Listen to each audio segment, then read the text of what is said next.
আব্বা, পাত্রী কি উনি? আরে হ্যাঁ, তোমার কি চোখ নাই লোকে? তুমি কি দেখতেছো না এমন একটা কালা কুস্তিটা মেয়ের আমি কিসের জন্য বিয়ে করবো? আমি একটা সুন্দর হ্যান্ডসাম ছেলে, আমার জন্য কি মেয়ের অভাব আছে? এক পা সামনে বাড়াবি। এই রাবেয়া মারাই তোর বিয়ে করতে হইব।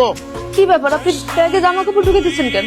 আমার মতো একটা স্মার্ট সুন্দর হ্যান্ডসাম পোলার লোকে তোর মতো একটা কালা বউ, এটা আমি কোনোদিন মেনে নিই। তাই আমি আমার ব্যাগের মধ্যে কাপড় চোপড় ঢুকাইতেছি, আমি ঢাকায় চলে যাবো।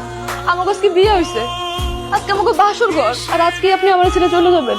আপনি আমরা যা করবেন আমি তাই শুনবো, শুধু আপনি আমার ছেড়ে যাবেন না। আমি একটা মেয়ের ভালোবাসি। এই সব আপনি কি কইতেছেন? হ্যাঁ ঠিকই বলতেছি, আমি ওর সাথে প্রেম করবো, কদিন পরে ওরে আমি বিয়েও করবো।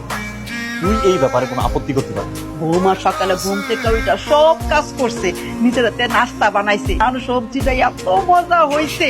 তোর আব্বার আমি মিললাম 6টা খাইছি। এই কালা মায়ের হাতের রান্না যে কেমন হবে আমি খুব ভালো করে জানি। তোমার 6টাকে 60টা খাও, কিন্তু আমার নাস্তা খেতে করবো না। তুই আমার সাথে এতবার বাটপারি কেন করলি? আমি তোমার সাথে কি বাটপারি করছি? তুই 3 বছর আমার সাথে প্রেম করলি, প্রেমের নাটক কইরা তুই অন্য মাইরে কেন বিয়ে করলি? বিশ্বাস করিবা, আমি কালো মায়ের বিয়ে করতে চাই নাই। আমার আব্বা আম্মা আমার জোর করে বিয়ে করাইছে। তুই কি করছিস খোকা ফিটার খাস যে তোর আব্বা আম্মা তোরে জোর করে বিয়ে করাইছে? তুই নিজের ইচ্ছায় বিয়ে করছিস। আমি ওই মায়ের কইছি যে আমি তোমারে ভালোবাসি, আমি তোমারই বিয়ে করবো। তোর শ্বশুর তোর মোটরসাইকেল দিব, তুই কি যৌতুক চাইতে চাস নাকি? যৌতুক মনে হইলে যৌতুক, ওনার এই কালো মায়ের তো কোনো জায়গায় বিয়ে দিতে পারে নাই, আমার ঘরে চাপাই দিছে।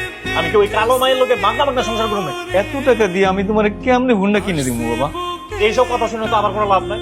যদি হুন্ডা দিতে না পারেন, আপনার লোক আপনার মায়ের লই যান। তুই না মানুষ না, অমানুষ হয়ে গেছস। হ্যালো, হ্যালো ইবা, তুমি কি তোমার বোর্ডে বাড়ি থেকে বাই করতে পারছো? ওর দিকে তাকায় দে।